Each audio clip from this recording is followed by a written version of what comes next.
नमस्कार दोस्तों, स्वागत है आपका एक बार फिर से ब्रह्म एकेडमी के ऑनलाइन प्लेटफॉर्म पर। हम भूगोल विषय को लेकर लगातार क्रमबद्ध रूप से हम लेक्चर्स रिकॉर्ड कर रहे हैं और आपके सामने शेयर कर रहे हैं। इस बात को ध्यान दीजिएगा कि पिछले जो भी लेक्चर्स थे वो क्रमबद्ध के तरीके से आगे बढ़े हैं, अर्थात जो सिलेबस में जैसा पॉइंट्स लिखा गया था उसी हिसाब से हम चले थे। लेकिन आज हम सिलेबस के तीसरे पॉइंट्स की बात करेंगे, क्योंकि जो हमने पिछले लेक्चर्स में अपक्षय अपर्दन अर्थात बहिर्जात एवं अंतर्जात बलों को लेकर जो हमने चर्चा की थी, उस क्रम में आज का जो लेक्चर है वो भू आकृति विज्ञान की मौलिक संकल्पनाओं का है। अर्थात जिसमें डेविस और पेंग की स्पेशली हम बात करेंगे, जो कि सिलेबस में दिया गया है। ठीक है, क्योंकि ये जो दोनों टॉपिक हैं, डेविस और पेंग का जो भू आकृतिक चक्र है या अपर्दन चक्र भी इसे दूसरे नामों से जानते हैं, ये कहीं न कहीं परीक्षाओं में हर बार पूछे जाते हैं और इनसे खूब प्रश्न आते हैं। क्योंकि कुछ फैक्चुअल इसमें तथ्य हैं, एकदम तथ्यात्मक प्रवृत्ति के कुछ प्रश्न आते हैं और कुछ कॉन्सेप्चुअल आते हैं। तो हम तथ्यात्मक और कॉन्सेप्चुअल दोनों को समझने का पूरी तरह से प्रयास करेंगे, क्योंकि ये हर परीक्षाओं में आने वाला एक टॉपिक है, एक सामान्य टॉपिक है, लेकिन इसको समझने में थोड़ा-सा क्लिष्टता आती है, क्योंकि अगर आपका कॉन्सेप्ट या अवधारणा क्लियर नहीं है अपर्दन चक्र को लेकर, तो अपर्दन चक्र से संबंधित जो पेंक और डेविस के सिद्धांत हैं, उससे प्रश्न छूट जाते हैं। अतः आप पूरी कोशिश करिएगा, हम भी पूरी कोशिश करेंगे कि यहाँ से कोई भी प्रश्न ना छूटे और साथ ही साथ में तथ्य और अवधारणा पूरी रूप से क्या हो जाए, सम्मिलित हो जाए। तो चलिए स्टार्ट करते हैं। क्योंकि आपके सिलेबस में दिया गया है भू आकृतिक चक्र की संकल्पना। भू आकृतिक चक्र की संकल्पना के साथ-साथ उसमें लिखा गया है डेविस और पेंक की संकल्पना, ठीक है ना? तो एक बात मैं आपको बता दूं, जो भू आकृतिक चक्र की संकल्पना है उसी को अपर्दन चक्र की संकल्पना भी बोलते हैं। तो आप बिल्कुल भी इस प्रकार से कंफ्यूज मत होइएगा कि कुछ अलग है क्या, नहीं, बिल्कुल अलग नहीं है, सेम वही चीज है, ठीक है। तो थोड़ा सा समझिए इसकी बातों को, हम जरा समझते हैं कि क्या है ये भू आकृतिक चक्र की संकल्पना। देखिए ऐसा है कि जो भू-आकृतिक चक्र की संकल्पना है, वैसे सबसे पहली बार 1785 में जेम्स हटन के द्वारा दिया गया था। भू-आकृति चक्र की संकल्पना किसने दिया था? जेम्स हटन ने पहली बार दिया था, जिसे भू-आकृति विज्ञान से संबंधित चक्रीय पद्धति की संकल्पना के तौर पर भी जाना जाता है। जिसमें उन्होंने क्या कहा था? एकरूपतावाद का सिद्धांत, है ना? एकरूपतावाद का सिद्धांत मतलब संपूर्ण जैव एवं अजैव जितने भी तत्व हैं, वो कहीं न कहीं एक दूसरे से क्या है? रिलेटेड है ना? एक दूसरे से मिलकर ही बनते हैं। और जो आगे चलकर विभिन्न विद्वानों के द्वारा उस सिद्धांतों का मूलभूत आधार बना। यही जो जेम्स हटन ने भू-आकृति चक्र की संकल्पना का प्रतिपादन किया था, जिसे बाद में जाकर विभिन्न विद्वानों ने उसको आधार बनाया और अपनी-अपनी जो संकल्पनाएं थी उसको प्रस्तुत किया। ठीक है? तो जिसमें कि प्रमुख रूप से देखा जाए तो डेविस महोदय ने आगे चलकर बताया कि किसी भी स्थलाकृति का निर्माण तथा विकास ऐतिहासिक क्रम में होता है, और जब ऐतिहासिक क्रम की बात है तो स्वाभाविक है यहाँ समय की व्याख्या कर रहे हैं वो, ठीक है ना? डेविस महोदय ने क्या बताया भू-आकृति चक्र के विषय में, कि कोई भी अगर आप स्थलाकृति देख रहे हो जिसका निर्माण हुआ है या जिसका विकास नियमित रूप से क्रमबद्ध रूप से होता रहता है, तो एक ऐतिहासिक क्रम होता है, मतलब समय समय के बाद उसमें निर्माण और विकास होते रहता है, जिसे विभिन्न अवस्थाओं से होकर क्या होता है, गुजरना पड़ता है। अवस्था की बात कर रहे हैं, समय की बात कर रहे हैं। इसी अपर्दन चक्र को उन्होंने भौगोलिक चक्र का नाम दिया।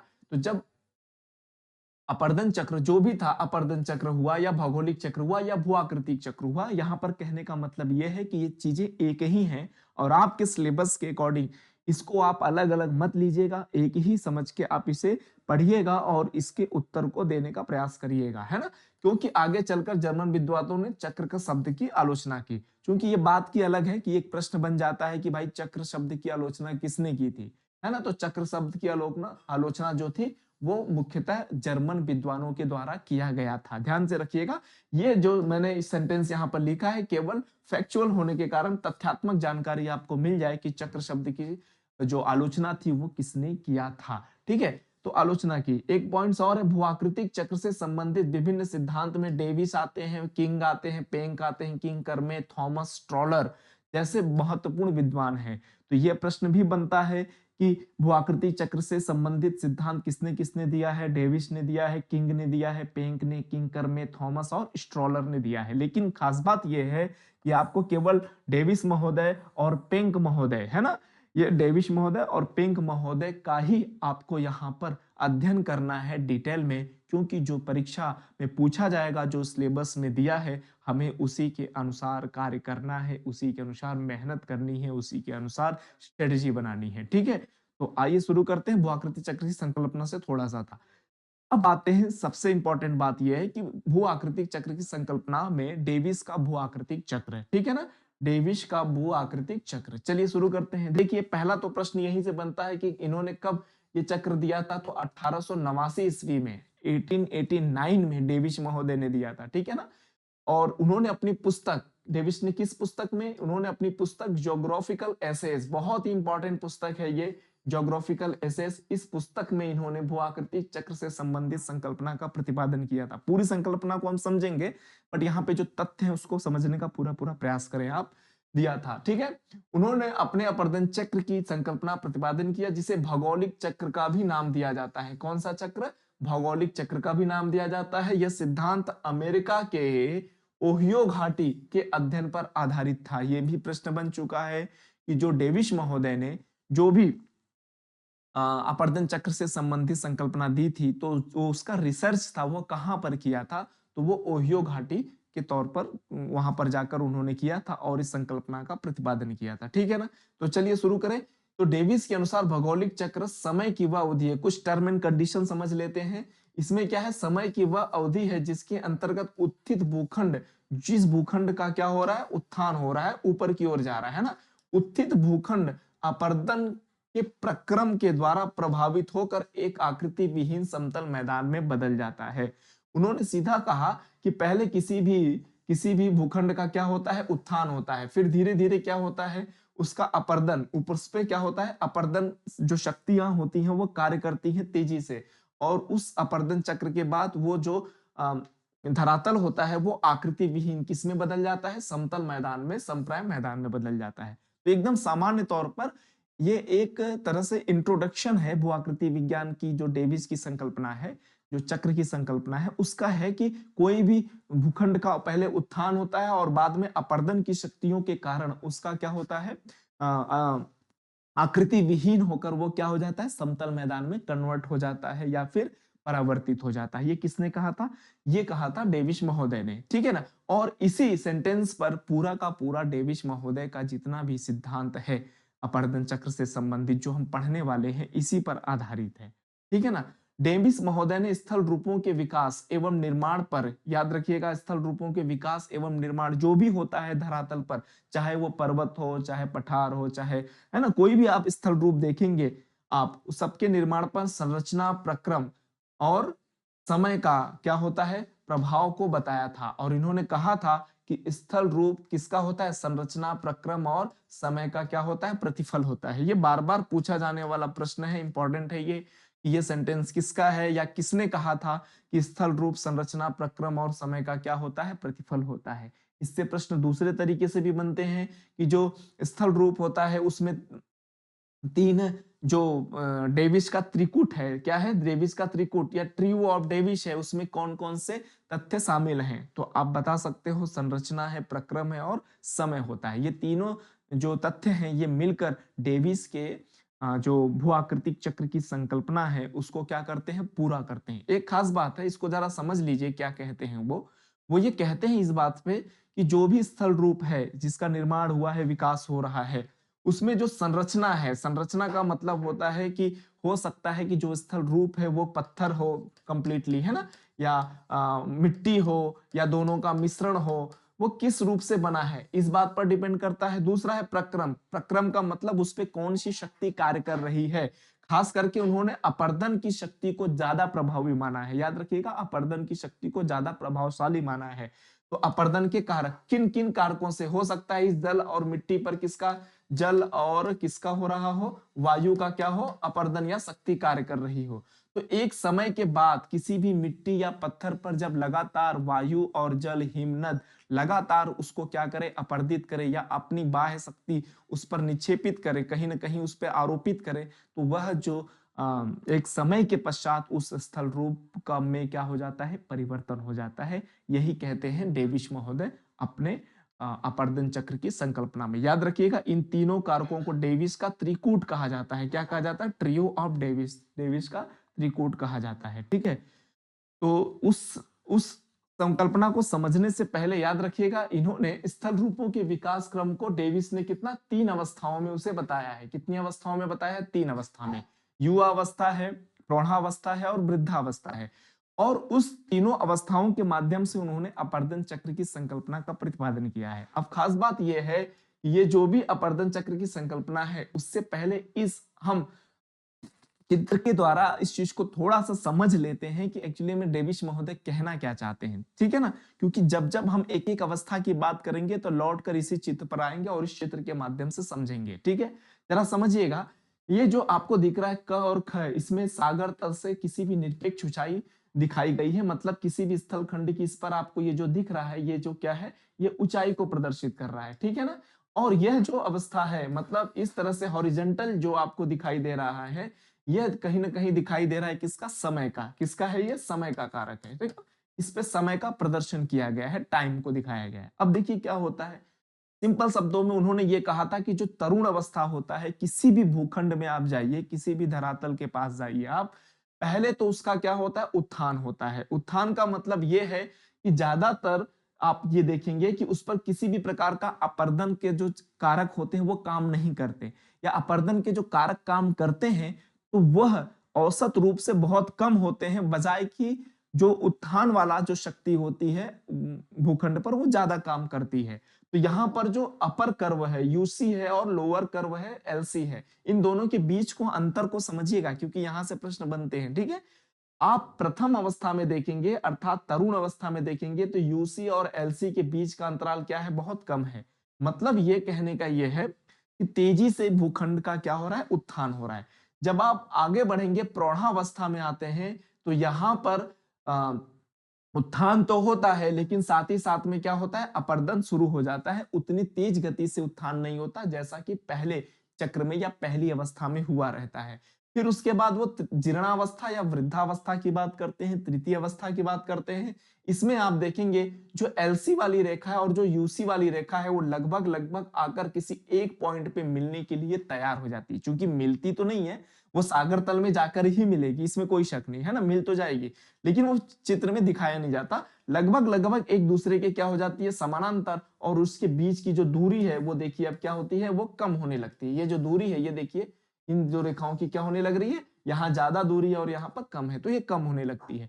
अब इसी चीज को हम एक एक अवस्था के जरिए समझने का प्रयास करेंगे। और क्योंकि हर अवस्था से प्रश्न आते हैं, वो सीधा बताया जाता है कि प्रथम अवस्था की क्या विशेषता है, प्रथम अवस्था में उन्होंने क्या बताया था, द्वितीय में क्या बताया था, तृतीय में क्या बताया था, है ना। तो इस बात को ध्यान दीजिएगा। चित्र पर हम फिर से लौटेंगे, बस हमको आपको एक बार थोड़ा सा ओवरव्यू कराना था इसका, समझिएगा जरा। युवा अवस्था या प्रथम अवस्था, इस अवस्था में क्या होता है? स्थल खंडों का उत्थान की शुरुआत की अवस्था होती है, अर्थात ऊंचाई एवं उच्चावच दोनों में वृद्धि होती है। सबसे खास बात यह है कि जो भी उच्चावच है या ऊंचाई कहिए, उसमें क्या होती है? प्रथम अवस्था में वृद्धि होती है। लेकिन यह अवस्था समय के साथ बहुत छोटा होता है। याद रखिएगा, यह अवस्था क्या होता है? समय के साथ बहुत छोटा। देखिए ये जो समय है, देखिए यहां से यहां तक है, आप देख रहे हैं इतना ही समय है। और ये जो समय देखिए, ये वाला के समय क्या है? ज्यादा है। ये वाला क्या है? कम है। ये जो रेखा है, ये क्या है? बहुत ज्यादा है। तो इसका मतलब ये है, जो प्राथमिक अवस्था है, जो प्रथम अरूढ़ावस्था की बात कर रहे हैं, इसमें ओवरऑल देखा जाए तो जो भी उच्चावच होते हैं, पहली खास बात है कि उसमें क्या होती है? वृद्धि होती है। ये तो क्लियर है। और सबसे अच्छी बात यह है, इसकी खास बात यह है कि इसका जो समय का अंतराल है वो बहुत कम है। मतलब कम समय में ही किसी भी स्थल खंड का विकास या उसका ऊंचाई बहुत तेजी से क्या होती है? बढ़ती है। तो यही बात इन्होंने पहले अपने सेंटेंस में कहा है। और अगली बात यह है, खास बात यह है कि इस अवस्था में तलीय अपर्दन का कार्य होता है।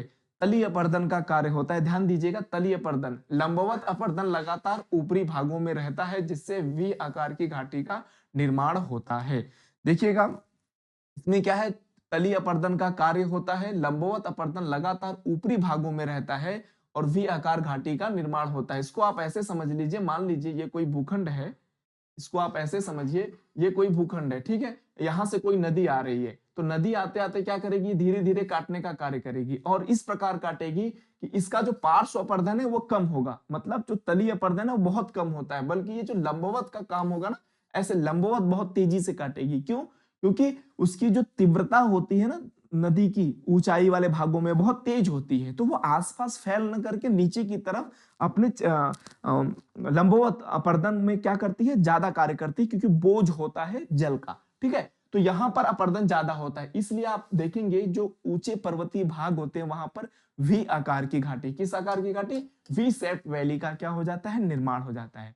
तो ये किस अवस्था में हो रहा है, ये नदी की प्रारंभिक अवस्था, तरुणावस्था या अपर्दन चक्र की प्रारंभिक अवस्था में ही ये चीजें क्या हो रही हैं, संपन्न हो रही हैं। ठीक है, वी आकार घाटी याद रखिएगा, ये प्रश्न पूछा जाता है कि किस अवस्था में बनने वाली स्थलाकृति है, या अपर्दन चक्र के अंतर्गत वी आकार की जो स्थलाकृति है वो किस अवस्था में बनती है, तो प्रश्न यहां से सीधे सीधे तौर पर पूछे जाते हैं। ठीक है, इसके बाद इस अवस्था में नदियां गहरी और सक्रिय होती हैं। बिल्कुल, जब वी आकार घाटी का निर्माण हो रहा है तो गहरी और क्या होंगी, सक्रिय ही नदियां होंगी, जहां से विभिन्न प्रकार के जो जल होता है वो प्रपातों के माध्यम से स्थानांतरित होते हैं, जो प्राय ऊंचे पर्वतीय भागों में दिखाई देते हैं। बिल्कुल ऊंचे पर्वतीय भागों में ही दिखाई देंगे। इस अवस्था में नदियां प्राय तीव्र ढाल, एकदम स्पष्ट है, ये पहले ही बता दिया गया, तीव्र ढाल की विशेषता दिखाई देती है। मतलब जो ढाल होता है ना, वो ढाल होता है ना बहुत तेजी से होता है ना, क्योंकि ये ऊंचाई वाला क्षेत्र होता है। तीव्र ढाल, सरिता अपहरण, सरिता अपहरण का मतलब होता है कि जब कोई मुख्य नदी छोटी छोटी नदियों को क्या कर लेती है, उसके जल का अधिग्रहण कर लेती है, अपहरण कर लेती है, मिला लेती है, तो उसको सरिता अपहरण सामान्य तौर पर समझा जाता है। जलगर्तिका, जलगर्तिका का मतलब होता है जब जल ऊंचाई से गिरता है तो कहीं ना कहीं बहुत वो गर्त का निर्माण कर देता है ना। तो इस अवस्था में पहाड़ी क्षेत्रों में यह आपको ज्यादा दिखाई देने को मिलता है, क्योंकि यहाँ पर जो देखिए जो ढाल क्या है, बहुत ज्यादा है। तो जब ढाल ज्यादा होगा तो यहाँ पर जल गर्तिकाओं का निर्माण होगा, है ना, छोटी छोटी नदियों का ज्यादा उद्गम होगा, ये चीजें चलती रहती हैं। इसके साथ साथ में और क्या दिया है, जलप्रपात का निर्माण, बिल्कुल है, जल गर्तिका बनेगी तो जलप्रपात बनेंगे, है ना, और तीव्र ढाल है तो ये दोनों का बनना एकदम स्वाभाविक है, लाजमी है ना। तो ये पहली युवा अवस्था की विशेषता है। बस इतना ध्यान रखिएगा, इस अवस्था में स्थल खंडों का उत्थान की शुरुआत होता है यहाँ पर, अर्थात ऊंचाई व उच्चावच दोनों में क्या होती है, वृद्धि होती है। ध्यान रखिएगा, इस समय बहुत छोटा होता है, ये जो समय आधार है वो बहुत क्या होता है, छोटा होता है। इसमें अपर्दन होता है, लेकिन जो भी अपर्दन होता है वो लंबवत होता है, ऊपर से नीचे की तरफ होता है, अर्थात नदी की गहराई ज्यादा बढ़ती है, न कि उसका पार्श्व अपर्दन होता है, क्षैतिज अपर्दन होता है। इसलिए इसमें ओवरऑल देखा जाए तो उच्चावच क्या होता है, ज्यादा होता है, हमेशा बढ़ता ही रहता है। ठीक है, अब आगे चलते हैं, नेक्स्ट द्वितीय अवस्था की बात करते हैं। द्वितीय अवस्था, या इसे हम क्या कहते हैं, प्रौढ़ावस्था भी कहा जाता है द्वितीय अवस्था को, सेकेंड स्टेज। देखिए इसमें क्या है सेकेंड स्टेज में भाई, देखिए इस अवस्था में मतलब द्वितीय अवस्था में तलीय अपर्दन की तुलना में पार्श्व अपर्दन, लेटरल इरोजन की क्रिया क्या होती है, अधिक होती है और तेजी से होती है। सबसे खास बात, अब इसमें जो भी नदी घाटी थी, मान लीजिए इस प्रकार से नदी घाटी है या इस वी आकार की शेप वैली है, तो अब ये वी आकार की किस में बदल जाएगी, यू आकार में बदल जाएगी, क्योंकि इसमें अब ऊपर से नीचे कम बल लगता है, बल्कि क्या लगता है, इस तरह से पार्श्व अपर्दन ज्यादा लगता है। तो ये जो आकार है इस तरह का क्या होगा, बदल जाता है।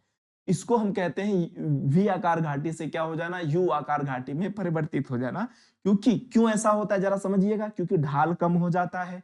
नदियों के द्वारा जो अवसाद लाए जाते हैं, क्या लाए जाते हैं, जो अवसाद लाए जाते हैं, उन अवसादों के कारण क्या होता है, इसमें जो तलीय होता है उस तली में अपर्दन या घर्षण ज्यादा होता है, जिसके वजह से उसका आकार क्या होता है, बढ़ जाता है। तो ये देखने को यहाँ पर द्वितीय अवस्था में मिलता है। घाटियों की चौड़ाई बढ़ने लगती है, बिल्कुल घाटियों की चौड़ाई बढ़ने लगती है, मतलब उनका जो तलीय अपर्दन है वो क्या होता है, वो बहुत तेजी से बढ़ता है, पार्श्व अपर्दन बहुत तेजी से बढ़ जाता है। ठीक है, उच्चावच की अपेक्षा उच्चावच अपेक्षाकृत कम होने लगता है। एकदम सटीक पॉइंट से जो उच्चावस्था, जो देखिए आप यहाँ पर इस चित्र में आप देख सकते हैं जो उच्चावच है, ये पहले वाले का उच्चावच देखिए रेखा, ये यूसी रेखा देखिए लगातार किस तरफ आ रही है, नीचे की ओर आ रही है। इसका मतलब यह है कि जो उच्चावस्था, जो लंबाई थी वो यहां तक जानी चाहिए थी इस पर्वत शिखर की, लेकिन क्या हो रही है, कम हो रही है। मतलब द्वितीय अवस्था में उच्चावच तेजी से क्या होता है, इसमें गिरावट होती है। ठीक है, इसकी खास बात है। और सबसे खास बात है, आप ढाल देखिए, पहले ढाल कितना था, लगभग लगभग 90 डिग्री के आसपास होता था, 80 डिग्री के आसपास होता था कहीं, है ना। अब ये ढाल लगभग लगभग क्या है, 40-35 के आसपास डिग्री में बन रहा है, मतलब बहुत कम बन रहा है ना। अब ये धीरे धीरे आगे बढ़ेंगे तो ये ढाल का जो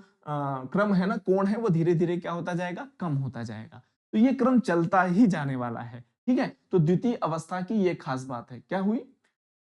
ठीक, उच्चावच में अपेक्षाकृत कम होने लगता है। ऐसा नहीं कि नहीं होता उच्चावच, होता है, लेकिन अपेक्षाकृत जो बढ़ने का क्रम है ना, वो घटने लगता है। मतलब पहले इस तरह से होता था, अब धीरे-धीरे क्या होने लगता है, इस तरफ से होने लगता है। मतलब उच्चावच सेकंड स्टेज में क्या होता है, कम होने लगता है, ठीक है? प्रथम स्टेज की अपेक्षा।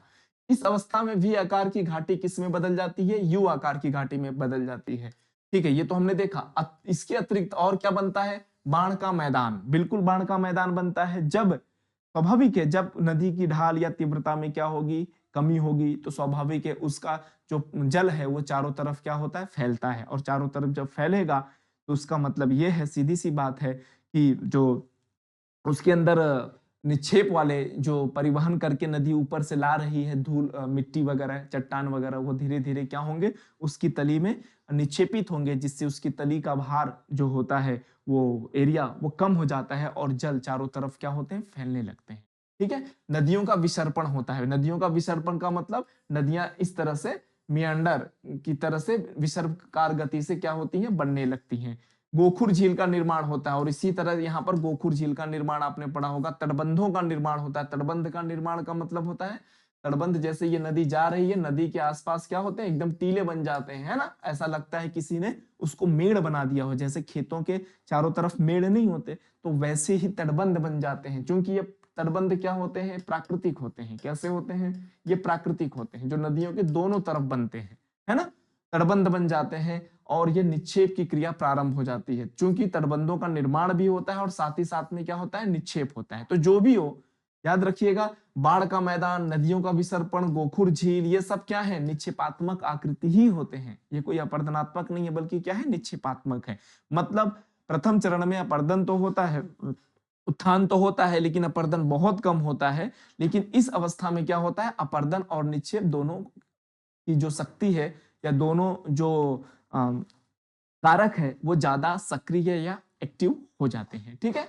नेक्स्ट है तृतीय अवस्था। अब तृतीय अवस्था में देखिएगा, पहले तो आप एक बार फिर से चित्र पर जाएं।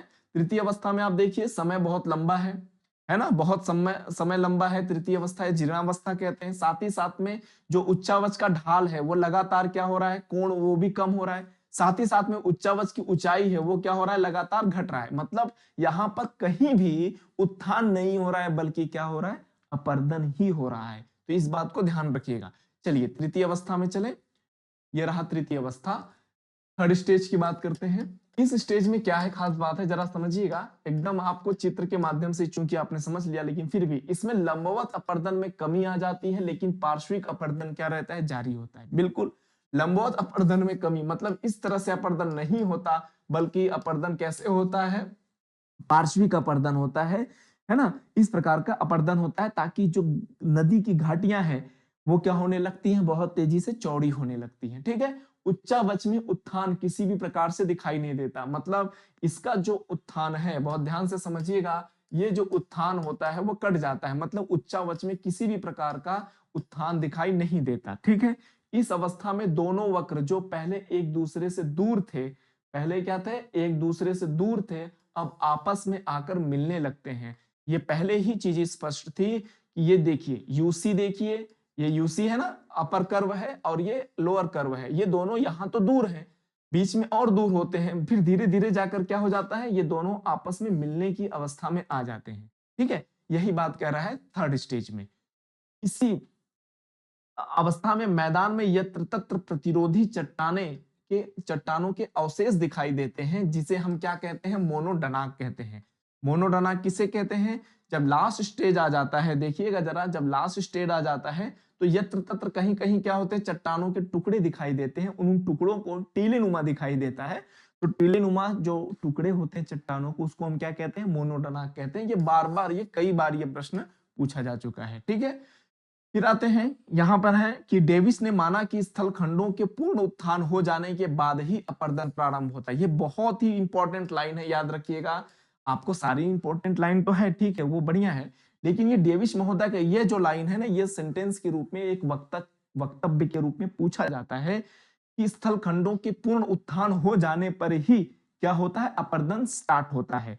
है ना? ऐसा उन्होंने कहा है, परंतु वास्तव में उत्थान एवं अपर्दन दोनों साथ-साथ चलते हैं। लेकिन इस बात को हम एग्री नहीं करते, क्योंकि हमने या बाद के विद्वानों ने ये माना है कि उत्थान और अपर्दन क्या होता है, वह साथ-साथ चलने वाली क्या है, प्रक्रिया है। ठीक है? तो इस बात को ध्यान रखिएगा, ये सेंटेंस किसका है, ये पूछा जाता है।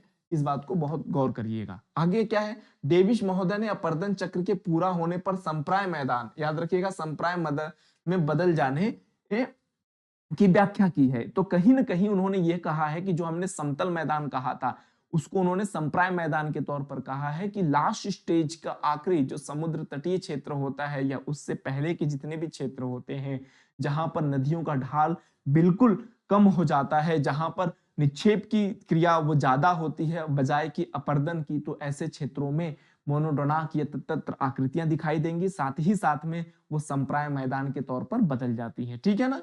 और उन्होंने ये कहा कि ये चक्र स्थिर माना जाता है। लास्ट में उन्होंने ये मानते हैं कि ये चक्र क्या हो जाता है, स्थिर हो जाता है, लेकिन ऐसा नहीं होता। ठीक है ना?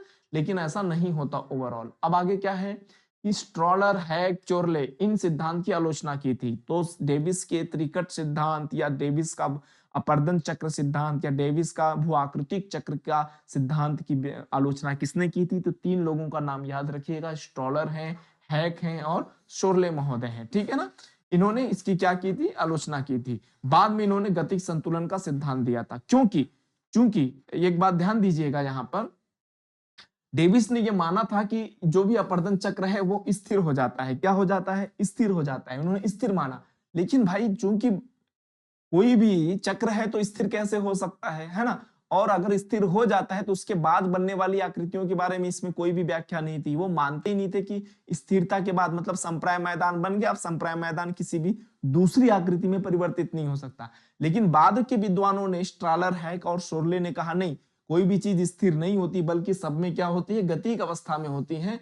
और गतिक अवस्था में रहते ही वो क्या कर लेती है, संतुलन स्थापित करती हैं। तो इसलिए गतिक संतुलन सिद्धांत जो भी बाद में इसमें ऐड किया गया था, वो स्ट्रॉलर, हैक और शोरले के द्वारा ऐड किया गया था। इस बात को ध्यान रखिएगा, क्योंकि यहाँ पर पढ़ना नहीं है, बस आप इतना ध्यान समझिएगा। इन तीनों ने ये जो सिद्धांत था डेविस का, उसका आलोचना किया और उसकी जो विपरीत अवधारणा थी, जो गतिक अवधारणा थी, उस पर उन्होंने बल दिया। ठीक है? तो एक बार और देख लीजिए, इसमें स्पष्ट रूप से कहा गया है प्राथमिक अवस्था में तेजी से क्या होता है, भूखंडों का निर्माण और विकास होता है। द्वितीय अवस्था में विकास तो होता है लेकिन अपर्दन की शक्तियां कार्य करने लगती हैं। और तृतीय अवस्था में किसी भी प्रकार का विकास नहीं होता। यहाँ पर विकास क्या होता है, विकास नहीं होता, बल्कि क्या होता है, कहीं ना कहीं अपर्दन से, अपर्दन का जो कारक है वो ज्यादा सक्रिय हो जाते हैं। ठीक है? और मोनोडोनाक और संप्राय मैदान, पेनिप्लेन है ना, जिसको बाद में उन्होंने पेनिप्लेन नाम दिया था, इसका निर्माण होता है। ठीक है? तो ये आप ध्यान रखिएगा। और बहुत ही आसान है, मतलब आने वाले जो पेंक महोदय हैं उनसे तो बेहतर है। बेहतर का मतलब यह है कि समझने में भी आसान है और प्रश्न भी यहाँ से एग्जाम में क्या होते हैं, बहुत ही ज्यादा आते हैं। ठीक है? तो यहाँ पर कोई समस्या आपको नहीं होगी, इससे ज्यादा इसमें कुछ है नहीं बताने के लिए। ठीक है? और आता भी नहीं है, आप बेफिक्र रहिएगा। अब आते हैं कौन, पेंक का भूआकृतिक चक्र। देखिए डेविस के बाद पेंक महोदय आते हैं। चूंकि पेंक महोदय ने जो अपना भूआकृतिक चक्र की संकल्पना दी, वो कहीं ना कहीं डेविस का जो सिद्धांत था उससे वो इंस्पायर्ड थे। कहीं ना कहीं डेविस के सिद्धांत का उन्होंने अध्ययन किया था, क्योंकि उनके सिद्धांत के जैसा ही इनका सिद्धांत है। बस मोटे मोटे तौर पर कुछ चीजों में, कुछ शक्तियों, जो अपर्दन की शक्तियां हैं या जो भौगोलिक कारक हैं, उनमें वो समय के साथ हेर फेर या बदलाव करते हैं, बस इतना है। ठीक है? तो थोड़ा सा समझिए, पेंक महोदय क्या थे। पेंक महोदय जो थे जर्मनी के थे, और इन्होंने अपनी जो पुस्तक लिखी थी, मॉर्फोलॉजिकल एनालिसिस ऑफ लैंडफॉर्म, ये बहुत इंपॉर्टेंट पुस्तक है। और ये किस भाषा में थी, ये जर्मन भाषा में थी। याद रखिएगा, जर्मन भाषा में थी। इसलिए इस पुस्तक में जो शब्द होंगे, है ना, जो शब्द होंगे खास करके, वो शब्द ना जर्मन की भाषा में ही होंगे, क्योंकि वो पूछा ही जाता है जर्मनी की भाषा में। मतलब उन्होंने जो शब्द कह दिया, मैं अगर कह दूं कि डेविस महोदय ने प्राथमिक स्टेज को प्राथमिक स्टेज ना कह के युवा अवस्था माना, हिंदी में नाम दिया, है ना, तो जो भी राइटर होता है जो अपने सामान्य मातृभाषा में लिखता है, तो वो इंग्लिश ट्रांसलेशन करके या दूसरी ट्रांसलेशन करने का, लिखने का कोई मतलब नहीं होता, बल्कि वो उसी भाषा में क्या देता है, शब्द देता है। तो वह चीजें आपको पेंक महोदय की संकल्पना में आपको दिखाई देगी। ठीक है? चलिए देखते हैं क्या है। तो पहले हमने देखा कि मॉर्फोलॉजिकल एनालिसिस ऑफ लैंडफॉर्म में लिखा, पेंक ने अपना सिद्धांत डेविस के भूआकृतिक सिद्धांत की आलोचना के फलस्वरूप प्रतिपादित किया था। कहीं ना कहीं वो इस सिद्धांत को नहीं मानते थे, लेकिन कहीं ना कहीं उसका प्रभाव तो था भैया, क्योंकि वो भी 3 स्टेज में बांटते हैं, ये भी 3 स्टेज में ही मानते हैं, लेकिन इनकी स्टेजों में थोड़ा सा वृद्धि होती है, मतलब द्वितीय स्टेज को ये 3 पार्ट में बांट देते हैं, बस इतना फर्क है। देखिएगा क्या है, पेंक महोदय, ये जो पेंक महोदय हैं, पेंक ने अपना सिद्धांत जर्मन भाषा में प्रतिपादित किया, ठीक है, इसमें कोई वो नहीं है। आगे बढ़ते हैं। इस सिद्धांत के अनुसार स्थल रूपों का विकास, आप समझिएगा कि इस सिद्धांत में है क्या। ऊपर ऊपर तौर पर स्थल रूपों का विकास समय आधारित ना होकर समय स्वतंत्र होता है। मतलब जिस प्रकार से डेविस महोदय ने, अब यहाँ पर तुलना भी करने को मिलेगा, साथ ही साथ में डेविस के सिद्धांत को एक बार फिर से आपको समझने का मौका मिलेगा, है ना, क्योंकि जब हम, क्या होता है, जब किसी एक व्यक्ति को हम देखते हैं और उसकी विशेषता, उसके बारे में हम जानने की प्रयास करते हैं, तो ठीक है, जान लेते हैं। जब हम दूसरे व्यक्ति से मिलते हैं, जब हम उसके बारे में भी जानने का, उसकी विशेषताओं को देखते हैं, और तब हमारे मन में स्वाभाविक रूप से तुलनात्मक जो प्रवृत्ति है वो उत्पन्न हो जाती है कि वह व्यक्ति ऐसा था, वह व्यक्ति ऐसा था। तो ऐसी स्थिति में किसी के बारे में जानने का और बेहतर मौका मिल जाता है, ठीक है, और चीजें क्या होती है, क्लियर हो जाती हैं। तो वैसे यहाँ पर भी है, डेविस महोदय का आपने अपर्दन चक्र देखा, चूंकि बहुत ही सिंपल है, बहुत सिंपल है उनका चक्र। तो आप पेंक का देखेंगे तो इससे डेविस के बारे में और भी चीजें क्या हो जाएंगी, आपको क्लियर हो जाएंगी, ठीक है। देखिए जरा, इस सिद्धांत के अनुसार स्थल रूपों का जो विकास है ना, वो समय आधारित ना होकर, मतलब वो समय को महत्वपूर्ण कारक नहीं मानते, बल्कि समय स्वतंत्र मानते हैं। इसमें समय का कोई रोल विशेष नहीं होता, है ना, स्वतंत्र होता है। किसी क्षेत्र विशेष में स्थल रूपों की विशेषता अंतरजात बलों की तीव्रता एवं पदार्थ के बहिर्जात प्रक्रमों द्वारा विस्थापन, अपर्दन, विस्थापन का मतलब यहाँ पर क्या है, अपर्दन व परिवहन के अनुपात का परिचायक होती है। जैसे उन्होंने कहा था कि संरचना प्रक्रम तथा समय का क्या होती है, प्रतिफल होती है कोई भी स्थलाकृति। तो ये क्या मानते हैं, ये मानते हैं कि कोई भी स्थल रूप की जो विशेषता होती है वो अंतरजात बलों की तीव्रता और बहिर्जात प्रक्रमों के द्वारा विस्थापन, जैसे अपर्दन और परिवहन है, के अनुपात का क्या होती है, परिचायक होती है, द्योतक होती है। मतलब वो समय को नहीं मानते, बल्कि किसको मानते हैं, विभिन्न प्रकार के बलों पर। देखिए अंतरजात और बहिर्जात जो प्रक्रम है उन पर वो विशेष बल देते हैं, बस, और कुछ भी नहीं, है ना। वो क्या संरचना कैसी थी उस पर भी बात नहीं करते। ये दूसरे प्रक्रम, जैसे त्रिकूट में क्या आपने देखा था, डेविस के त्रिकूट में, जरा ध्यान से समझिएगा, पहले क्या था, संरचना, है ना, संरचना, और फिर क्या था, प्रक्रम, और फिर क्या था, समय। समय का क्या होती है, प्रतिफल होती है। तो ये जो पेंक महोदय है ना, ये संरचना को भी नकारते हैं पूरी तरह से, महत्व नहीं देते। नकारने का मतलब ये कि ज्यादा महत्व न देना। समय को भी महत्व नहीं देते हैं, बल्कि किसको दे रहे हैं, वो प्रक्रम को पूरा महत्व दे रहे हैं, कि जो भी अंतरजात एवं बहिर्जात प्रक्रम होता है किसी भी स्थलाकृति को, वही बतलाता है कि कैसा ये जो स्थलाकृति का निर्माण हुआ है, विकास हुआ है। कहीं ना कहीं यहाँ के प्रक्रम का जो 90% जो रोल है वो प्रक्रम का ही उसमें भागीदारी होती है, वैसा ये कहते हैं। कौन कहते हैं, पेंक महोदय। पेंक महोदय की खास बात यह है, पेंक महोदय की खास बात यह है कि डेविस की 3 अवस्थाओं के स्थान पर इन्होंने 3 प्रवस्थाओं का वर्णन किया है। कितना, 3 प्रवस्थाओं का वर्णन किया है। इनके अनुसार प्रवस्थाओं का संबंध उत्थान की गति से है। देखिए ये हमेशा उत्थान की गति पर ही ज्यादा विशेष बल देंगे, और कुछ भी नहीं इनके बाद। और उत्थान की गति किस पर निर्भर करती है, अपर्दन चक्र, अर्थात बहिर्जात बल और अंतर्जात बल। मतलब अगर बहिर्जात, अंतर्जात बल ज्यादा लगेगा तो उत्थान ज्यादा होगा, और बहिर्जात बल ज्यादा लगेगा तो उस उत्थान की गति क्या हो जाएगी, कम हो जाएगी। बस आप इतना समझिएगा, ठीक है ना। ये इनकी क्या है, 3 प्रवस्थाओं में उत्थान की गति पर महत्व देते हैं।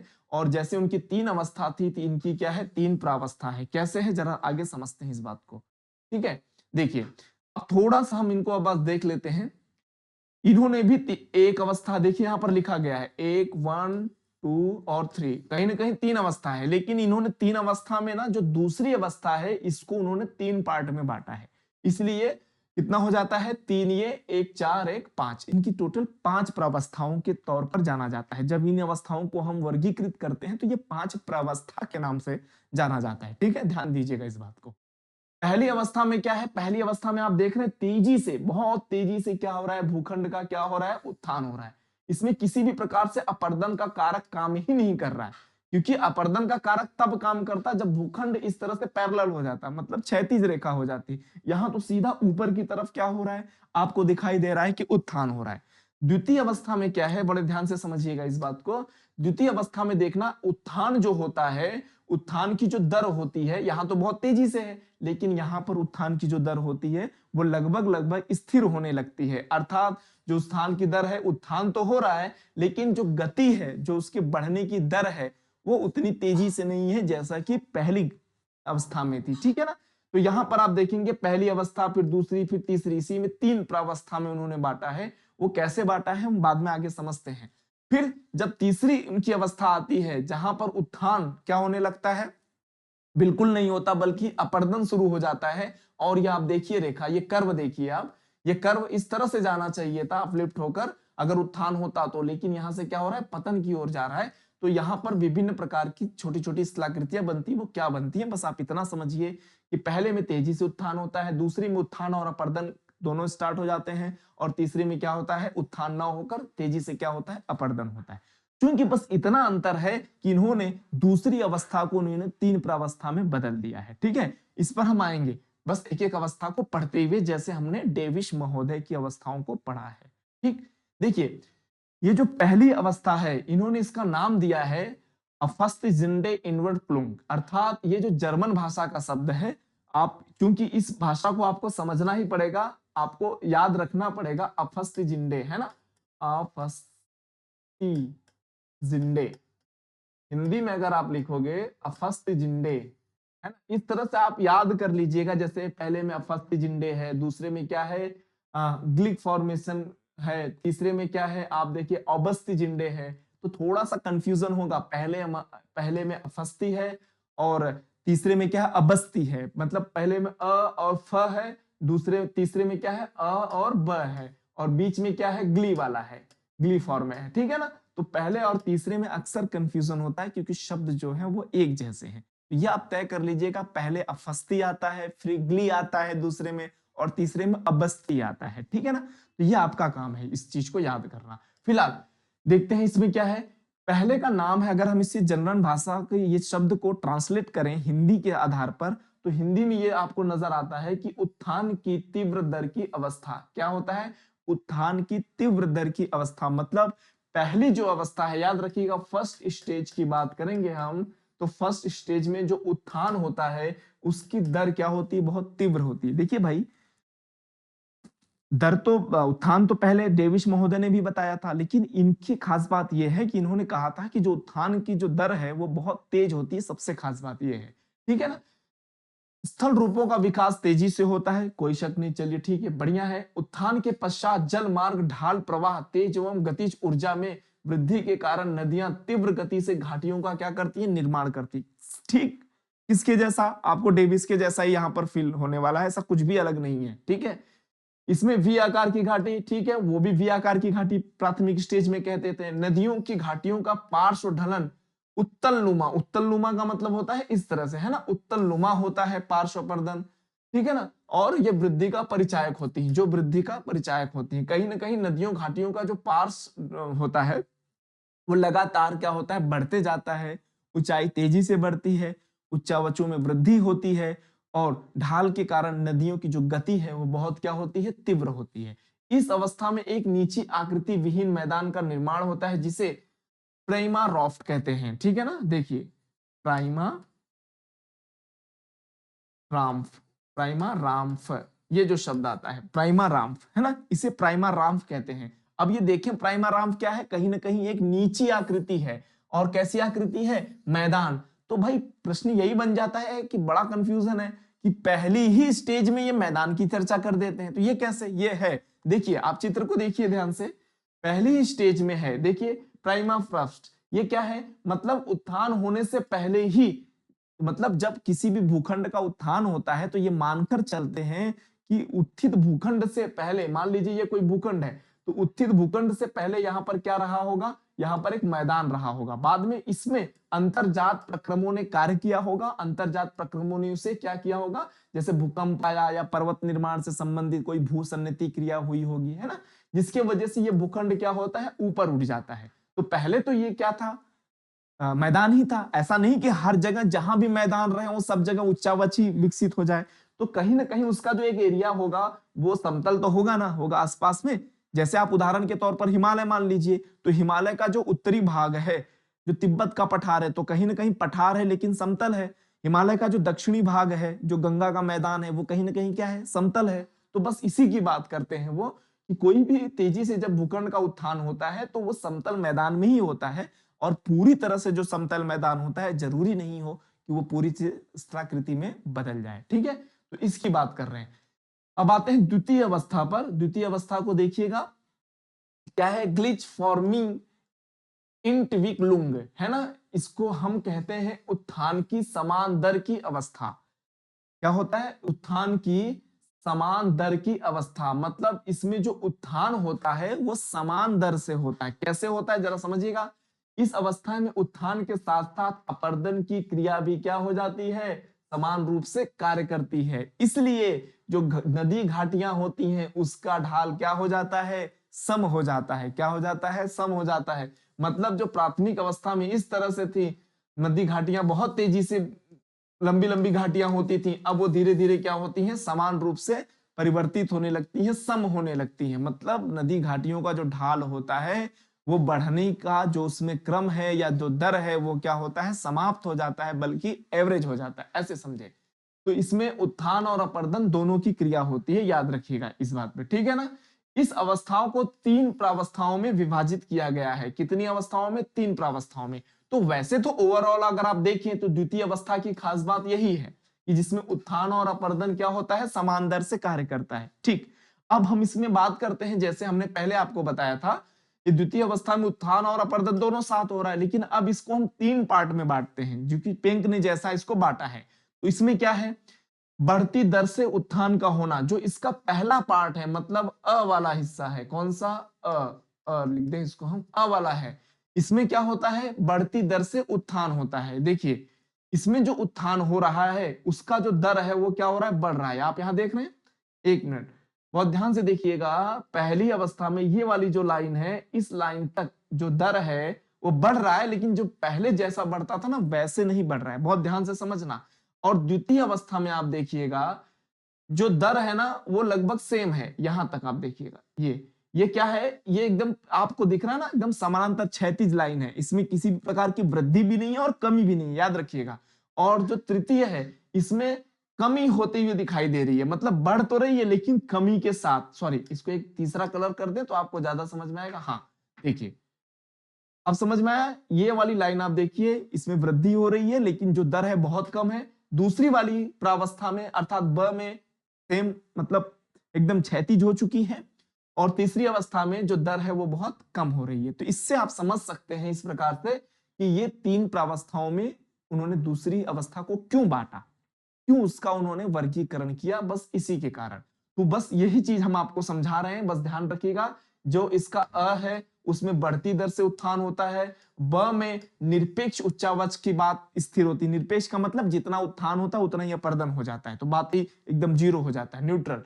तृतीय में क्या है, स्थल खंड के उत्थान का समाप्त हो जाता है। यहां पर उत्थान क्या होता है, समाप्त हो जाता है, मतलब जो बढ़ने की दर है वो नकारात्मक होती है, ऋणात्मक होने लगती है। ठीक है, तो ये आपको तीनों अप्रावस्थाओं की यहां पर आपको जानकारी दे दी गई। और यही बस याद रखिएगा, परीक्षाओं में इतना ही आएगा, इससे ज्यादा कुछ भी नहीं है इसमें, है ना, द्वितीय अवस्था में। अब देखते हैं ओवरऑल कहना क्या चाहते हैं भैया। कहना ये चाहते हैं कि वास्तव में इस अवस्था में उच्चावच क्या रहता है, स्थिर रहता है। अगर आपको प्रावस्था ना कह के अवस्था की बात करें तो ध्यान रखिएगा, यहां पर आपको बताना है कि इस अवस्था में अर्थात द्वितीय अवस्था में उच्चावच लगभग लगभग क्या रहता है, स्थिर रहता है। बस ये कहना चाहते हैं। पहले में तो तीव्र गति से होता है और दूसरे में क्या होता है, लगभग लगभग स्थिर रहता है। ठीक है, अब आते हैं तीसरी अवस्था, अबस्ती झिंडे इनवर्ट कुलुम की, अर्थात उत्थान की घटती दर। मतलब यहां पे स्पष्ट हो चुका है कि जो उत्थान है वो क्या हो रहा है, घटती। देखिए अपर्दन का नाम नहीं ले रहे हैं, ये क्या कह रहे हैं, इसको कह सकते थे कि यहाँ पर अपर्दन क्या हो रहा है, तीव्र है, या अपर्दन सक्रिय है। ऐसा वो कुछ नहीं कह रहे हैं, बल्कि वो उत्थान को पकड़ कर बैठ गए हैं, जो कि पहले ही लाइन में हमने आपको बताया था, पहले ही पेज में, कि ये बार बार उत्थान की बात करेंगे। देखिए यहाँ पर ये इनका संबंध उत्थान की गति से। ये बार-बार ना उत्थान शब्द को पकड़ के रखेंगे, मतलब हमेशा ये पॉजिटिव सोचते हैं, नकारात्मक कुछ नहीं सोचते, है ना? तो ये चीज है कि अपर्दन तीव्र गति से क्या होता है? सक्रिय होता है। सॉरी, इसमें क्या होता है? उत्थान की घटती दर की अवस्था है। तो देखते हैं क्या है, आइए जरा समझें इसको। इस अवस्था में उत्थान घटती दर से होता है, कोई शक नहीं। देख लीजिए एक बार चित्र, ताकि चीजें स्पष्ट रहे। ये जो उत्थान हो रहा है ना, घटती दर से हो रहा है, मतलब कहीं ना कहीं ये अपर्दन की बात कर रहे हैं कि अपर्दन बहुत तेजी से होता है। उत्थान का घटती दर से होना क्या मतलब है? अपर्दन का तेजी से होना, एक ही बात है। बस उनके कहने का शब्द आप समझिएगा। तेजी से होता है, घाटी का ढाल अवतल नुमा हो जाता है, अवतल नुमा हो जाता है, ठीक है ना? अवतल नुमा होता है। पार्श्विक अपर्दन लंबवत अपर्दन की तुलना में क्या होता है? अधिक होता है। मतलब जो भी नदी घाटियां होती हैं, इसमें इस प्रकार से पार्श्विक अपर्दन बहुत तेजी से होता है देन के लंबवत अपर्दन के, है ना, हॉरिजॉन्टल। इससे घाटी चौड़ी हो जाती है, कोई शक नहीं, क्योंकि ये चीजें तो हमने डेविस में भी इस चीज को समझा था कि घाटी कैसे चौड़ी होती है। इस अवस्था में उच्चावच घटने लगता है। बिल्कुल, उच्चावच क्या होता है? घटने लगता है। ये देख लीजिए, उच्चावच लगातार क्या हो रहा है? नीचे की ओर भाग रहा है, ठीक है। उच्चावच क्या होता है? घटने लगता है। अब आगे चलें। और खास बात, निम्नीकरण के अंत में जो अंतिम मैदान बनता है, याद रखिएगा, उन्होंने संप्राय मैदान कहा था डेविस महोदय ने, यही पेंक ने कहा इनरम्फ्ट कहा है, जो डेविस के पेनी प्लेन, डेविस का जो था पेनी प्लेन से मिलता जुलता है। अब आइए चित्र में आ जाइए, देख लीजिए, स्पष्ट है। इस चित्र के अनुसार जो अंतिम मैदान बन रहा है, उन्होंने इनरम्फ कहा है, इसे याद रखिएगा, इनरम्फ कहा है। और साथ ही में जब डेविस ने भी चट्टानों के यत्र तत्र टीले की बात की थी, तो उसको उन्होंने जिस शब्द से कहा था, उस शब्द में हमने आपको बताया था कि उस शब्द का नाम था क्या? मोनोडनाक, है ना। अब ये क्या कहते हैं? ये मोनोडनाक ना कह के इसको क्या कहते हैं? इंसेलबर्ग, इंसेलबर्ग, ठीक है ना, इंसेलबर्ग कहते हैं। चूंकि इंसेलबर्ग एक भूआकृति है जो आपको वायु के द्वारा निर्मित आपको दिखाई देगी, खास करके जो साउथ अफ्रीका है वहां पर मिलते हैं, ठीक है ना। तो फिलहाल यहाँ पर उसको उन्होंने क्या कहा था? मैदानों में जो यत्र तत्र टीले नुमा आकृति दिखाई देती है, उसको उन्होंने इंसेलबर्ग कहा था। एक खास बात, जो मोनोडनाक है वो प्योर चट्टानों वाली आकृति होगी यत्र तत्र, ठीक है। लेकिन यहां पर जो इंसेलबर्ग होगा, ये मिट्टी और चट्टानों से, दोनों से निर्मित होकर बनी हुई आकृति होगी। तो इस बात को जोड़ दीजिएगा, समझिएगा, ठीक है। अब एक खास बात यह है, ठीक है, तो अब इस अवस्था में टीलेनुमा यत्र तत्र चट्टानी आकृति दिखाई देती है, जिसे क्या कहा जाता है? इंसेलबर्ग कहा जाता है। तो ये आपने देखा कि तीनों की जो ये दोनों डेविस और किसकी, डेविस और पिंक महोदय की जो भूआकृतिक संकल्पना थी, उसको हमने समझा। और साथ ही साथ में इस भूआकृतिक संकल्पना में हमने ये भी देखा कि किस प्रकार से दोनों ये मानते हैं कि पहले किसी भी स्थलाकृति का उत्थान होता है और बाद में अपर्दन की जो अभिक्रिया है वो प्रारंभ होती है, प्रक्रम स्टार्ट हो जाता है। दोनों में बेसिक अंतर यह है कि जो डेविस महोदय हैं वो उत्थान के बाद अपर्दन मानते हैं, लेकिन वास्तव में देखा जाए तो उत्थान और अपर्दन दोनों कहीं ना कहीं साथ होता है। पिंक महोदय पहले अवस्था में तीव्र गति से उत्थान मानते हैं, उसके बाद फिर अपर्दन को कहीं ना कहीं मानते हैं, लेकिन साथ साथ में उत्थान को भी मानते रहते हैं। दोनों मतलब स्थिर अवस्था मानते हैं, बाद में मानते हैं कि अपर्दन तेजी से होता है, उत्थान नहीं होता। तो दोनों को अगर एक बार हम फिर से रिवीजन करके अगर आप इसको देखोगे, तो इसमें कोई भी आपको बड़ी प्रॉब्लम्स आने वाली नहीं है। और आशा करता हूं कि ये चीजें आपको कॉन्सेप्ट समझ में आ चुका होगा, क्योंकि बड़ा ही बेसिक सा नियम है। किताबों में पढ़ने जाएंगे तो बहुत चीजें उसमें डिटेल करके, क्लिष्ट वर्डों का, है ना, जो प्रभावशाली शब्द होते हैं उनका इस्तेमाल करता है। लेकिन आपको बस इतना ध्यान देना है कि यहाँ से जैसे प्रश्न आते हैं असिस्टेंट प्रोफेसर के लिए, मैंने केवल उस पर बल दिया है। चूंकि सिद्धांत में कहने के लिए तो बहुत कुछ है, लेकिन हमको यहाँ रिसर्च नहीं करना है, मोटे मोटे तौर पर और संभावित चीजों पर, प्रश्नों पर हमें इस पे यहाँ पर व्याख्या कर लिया कि इससे ज्यादा कोई प्रश्न फिलहाल अभी पूछा नहीं गया है, ना तो पूछा जाता है। तो जो भी है आज के लिए, इन दोनों प्रकार के भौगोलिक चक्रों में, भूआकृतिक चक्रों में, अपर्दन चक्रों में, दोनों को हमने समझा। नेक्स्ट लेक्चर में हम बात करेंगे भूसन्नतियों की, ठीक है ना। तो भूसन्नतियों के लिए नेक्स्ट लेक्चर में देखते हैं। फिलहाल ये दोनों चक्र, आपको इससे बाहर कुछ होने की लगभग लगभग संभावनाएं नगण्य है। तो इस बार एक रिवीजन करिए और इसका नोट आप जरूर बनाइएगा। दोनों को तुलनात्मक रूप से अध्ययन करेंगे तो बेहतर होगा, ठीक है। नमस्कार।